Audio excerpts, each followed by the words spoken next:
Qual que é a expectativa dos irmãos hoje pela manhã? Os irmãos querem... Que tipo de experiência a gente busca? A vida, ela é rica em experiência. A experiência vem pelo conhecimento, e o conhecimento vem pelo aquilo que nós estamos inseridos, envolvidos pelo meio do certo. E eu quero trazer para os irmãos algumas palavras e, sobretudo, na palavra de Deus, a gente poder viajar no tempo. Viajar no tempo com a nossa inteligência, com a nossa capacidade de refletir profundamente aquilo que nós cremos e aquilo que nós dedicamos a nossa vida, porque é muito tempo que dedica, irmãos, a vida cristã. É muito tempo. A vida cristã, inclusive, tem sido pesada para muita gente, porque ela se tornou eclesiológica e não o reino de Deus. Nós precisamos ter discernimento, que a vida cristã não pode ser pesada, porque os mandamentos do Senhor não são pesados. A gente tem que identificar o reino de Deus, vida com Deus, e uma vida religiosa que é vida de igreja. Mas a gente tem que ter discernimento para pensar profundamente a fé que eu alimento. Aí eu tenho que passar para a compreensão daquilo que realmente é a verdade que eu creio, né? E no Evangelho de João, no capítulo 17, os irmãos podem abrir a Bíblia, por favor.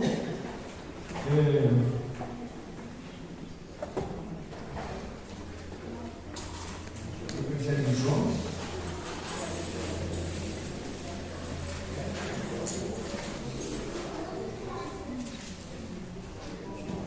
Nós vamos ler o versículo 5, depois nós vamos ler o versículo 24, depois nós vamos lá para o começo do Evangelho de João, depois nós vamos na carta de João, e nós vamos fazer uma caminhada na Bíblia, identificando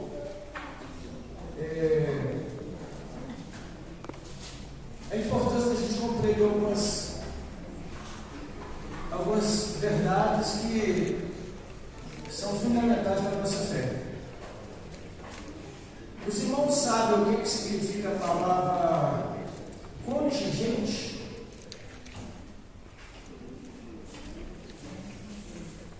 Pode falar.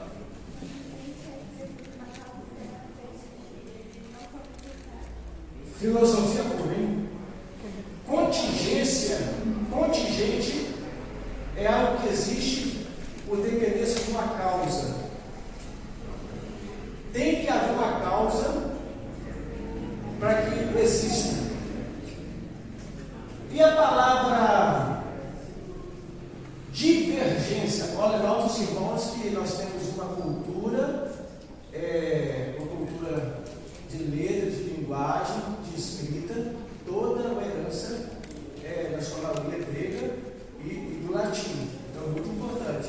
E a palavra divergência, a gente pega e torna a palavra ter um significado muito bonito por uma coisa pejorativa, né? A gente vê divergência na relação social, que os diferentes se dissolvem e se afastam, né? Mas divergências são forças indígenas que não podem se aproximar. Mas são forças. São forças. E forças que podem ser produtivas. E a palavra contingente, eu falei divergência, e convergência. A palavra convergência, essa já não é fácil, né? O que significa?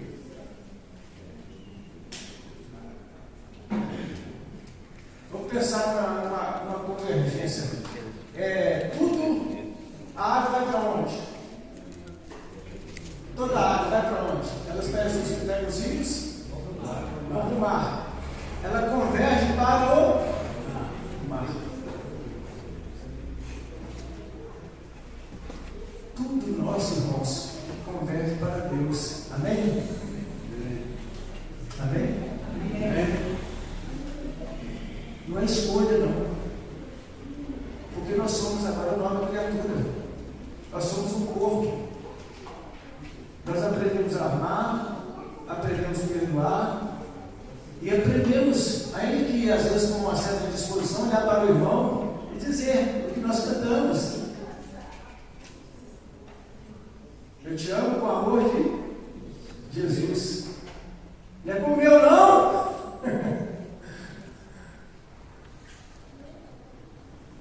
Tem irmãos aqui que eu abraço de graça, eu fico abraçado o dia todo. Agora tem irmão aqui que eu dou um abraço e tenho que ficar longe. É um princípio de identidade também, de identificação. Isso é riqueza da nossa diversidade. Somos diferentes, não é? Mas nem tanto podemos ser adversários. Nós somos distintos. Olha, irmãos, quando nós saímos da compreensão da convergência e perceber que nós somos pessoas que convergimos para Deus, nós entramos no livro da intransigência. É um pastor querendo que todo mundo seja igual a ele. É um líder achando que as coisas é assim, assim, assim. É as pessoas querendo determinar comportamento, história de vida de outros. É a igreja precisando tomar cuidado para não influenciar muitos irmãos a tomarem decisões que depois vão trazer consequências muito sérias na sua vida, ao invés de ficar estimulando muito. Ora. Quem tem entendimento da nossa comunidade vai entender muito bem o que eu estou falando. Muitos não vão entender, mas muitos vão entender. Intransigência deve ficar longe de nós. E tem muitas outras palavras, irmão, que têm profundo significado e podem trazer-nos uma compreensão melhor, principalmente da nossa relação com Deus. Porque senão nós vamos cair o quê?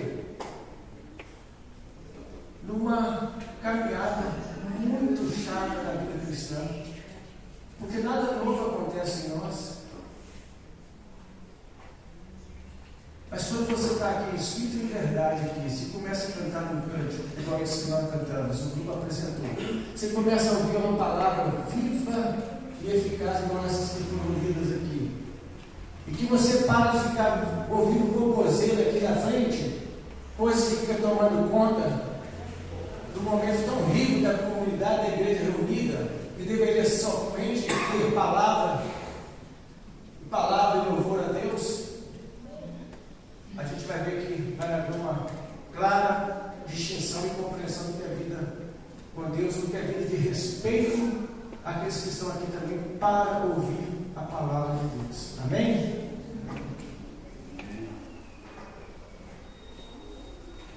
João 17, versículo 5. Não vamos esquecer que a palavra contingente, ela traz para nós a ideia de que algo para existir tem que ter a sua causa. Ela não existe sem ter uma justificativa. Nós não podemos esquecer que no mundo que nós estamos vivendo, nós temos coisas contingentes que existem porque dependem das suas causas. Eu sou causa do meu pai e da minha mãe, meus filhos, eu sou causa dos meus filhos, e assim vai sucessivamente. Então nós somos causa inseridos num mundo, num cosmos. E o homem quer adorar um Deus em quem inseriu esse Deus neste mundo. Foi Deus que criou o mundo. E quando ele criou, estava fora dele.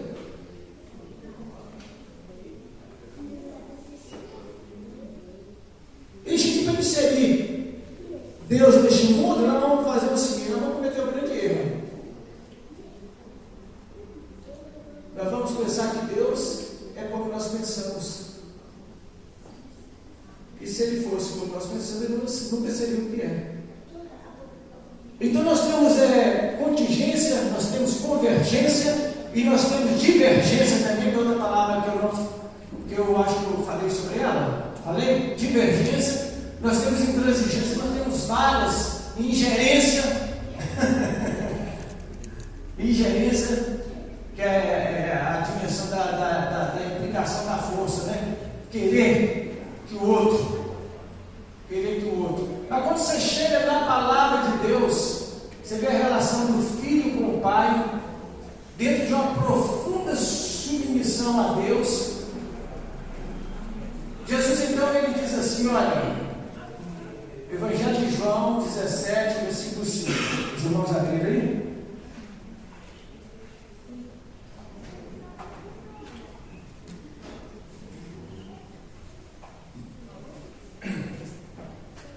E agora, glorifica-me, ó Pai, contigo mesmo, com a glória que eu tive junto de ti, antes que houvesse mundo. Houve. Eu vou usar uma palavra aqui que é muito triste para a gente, nós somos retidos a elas. Nós somos limitados a ela: tempo, espaço e corpo. Nós somos limitadíssimos, irmãos, a profundidade, a altitude, a espacialidade. Nós somos limitados a tudo isso. Nós não temos nada mais do que esse corpo, um pequeno espaço que eu ocupo agora e esse momento. O agora nem existe. Mas agora Jesus ia dizer: e agora glorifico meu Pai contigo mesmo a glória que eu tive junto de ti, antes que houvesse o mundo. Antes de todas as coisas. Esse é o Deus que nós somos adoradores dele, amém? É um Deus que está além da nossa capacidade de pensar, porque Ele não é contingente, Ele não tem dependência para a sua subsistência. Subsistência é aquilo que em si mesmo tem existência. Ele é o único causador de todas as coisas. É bíblico isso? É. Evangelho de João, capítulo 1, versículo 1. Os estudantes aí, o que é o verbo numa frase? Os estudantes aí, vamos, gente? Ação. Ação do sujeito. Deus é o causador de todas as coisas. No princípio era o verbo. Essa palavra o João usou, irmãos, porque havia um propósito de Deus quando inspirou João. Porque ele escrevia para culturas distintas, tanto para os judeus quanto para os gregos. E o verbo para o grego é a razão, a palavra viva em movimento e que tem potência, tem poder. No princípio era o verbo, e o verbo estava com Deus, e o verbo era Deus. Todas as coisas foram criadas por Ele, e o que mais? E nada foi feito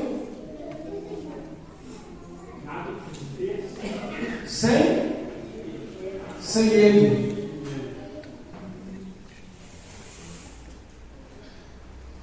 Irmãos, eu vou ler outro versículo aqui que é muito importante. Isso aqui, olha. Pai, a minha vontade é que onde eu estou esteja também comigo os que me destes, para que vejam a minha glória que me conferiste, porque me amastes antes da fundação do mundo. Essa relação nossa, irmãos, de amor, só é possível nessa sociedade caída porque Deus colocou o amor de Deus para participar da nossa vida. O amor de Deus é algo assim indescritível. É por isso que quando a Bíblia diz que o amor tudo pode, tudo crê, tudo suporta, o amor nunca falha, tudo vence. Tem algumas traduções que dizem assim: o amor nunca acaba. Ele não arde de ciúmes, ele não produz qualquer desespero na alma humana, no coração do homem e nem da mulher. O amor não separou medo. Isso é bíblico, está lá. O amor não separou medo. Então qualquer tipo de desespero, de insegurança, é produto de uma natureza humana com as suas paixões. Quando nós voltamos para a palavra: Pai, eu quero que onde eu estou. E quando Jesus está falando aqui, ele não está falando de lugar, não, ele está dizendo de condição, porque agora ele estava orando pelos discípulos, mas ele via muito além disso aqui, e nós somos convidados, irmãos, a fugir dessa condição contingente aqui, para que a gente não justifique a nossa caminhada cristã, Porque Paulo escrevendo aos Coríntios disse: olha, miserável homem serei se esperar em Cristo somente nessa vida. Nós não podemos pensar em harmonia, uma eudaimonia aqui, uma plena paz aqui, não. Isso é impossível, Pet. Nós somos cercados por dificuldades, por problemas, todo dia, o dia todo. Eu compartilhei na EBD pela manhã hoje uma experiência de trabalho ontem à noite. Você sai com um propósito e acontecem algumas coisas diferentes, e se você não tomar cuidado, você fica desespero.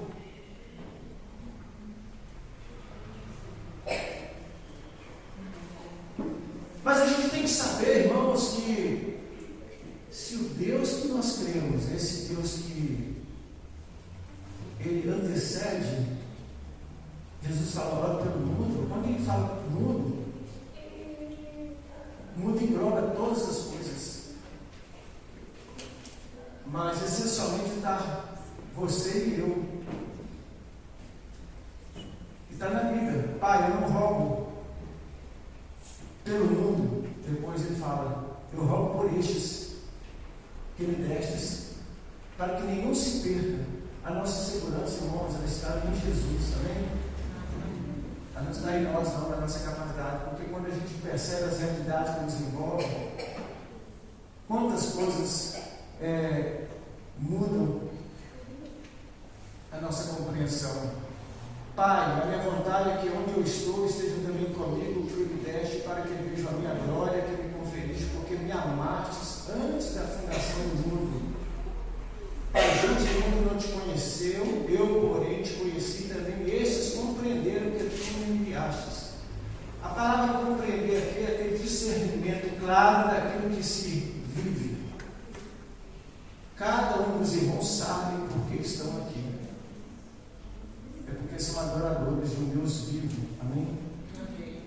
É porque tem entendimento para a palavra, a revelação de Deus.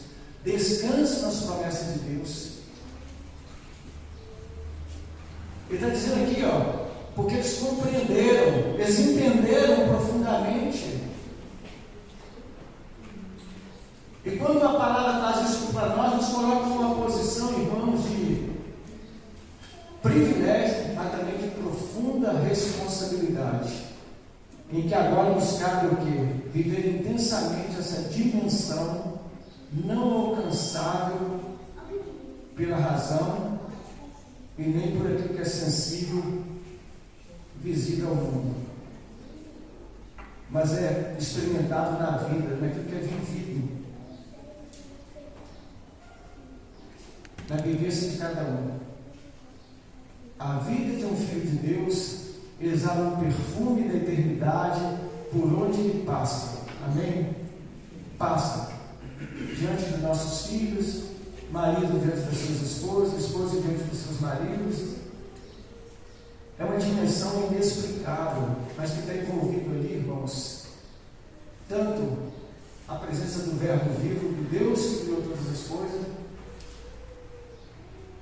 Deus está presente também, fazendo o quê? Uma transformação, uma mudança. Nos levando então para uma dimensão, irmãos, inexplicável e que incomoda todo mundo hoje, até nós que somos cristãos.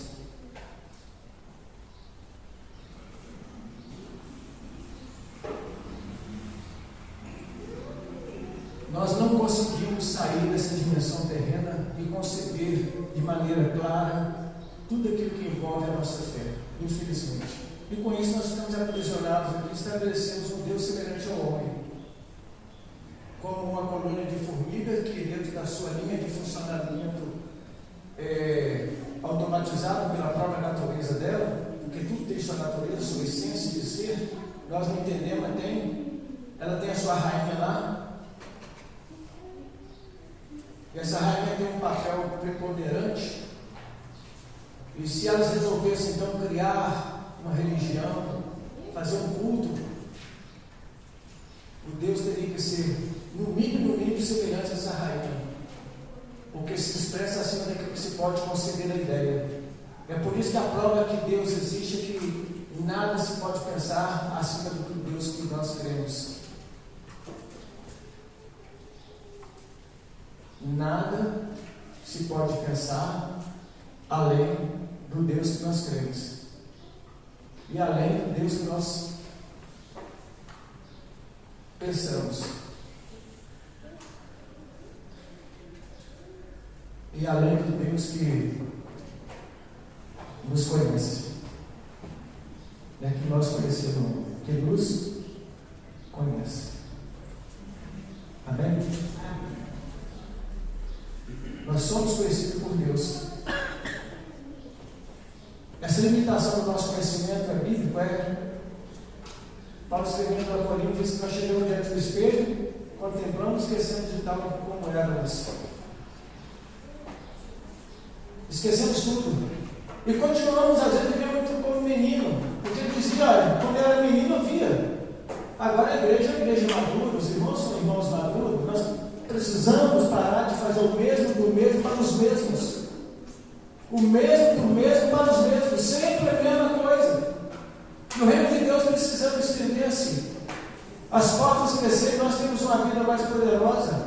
Saindo de casa pensando, eu vou compartilhar dessa fé, viver essa fé diante de alguém, e a pessoa começa a viver com você, ela percebe em você algo diferente, você não vai precisar falar nada com essa olha. Engraçado, você tem algo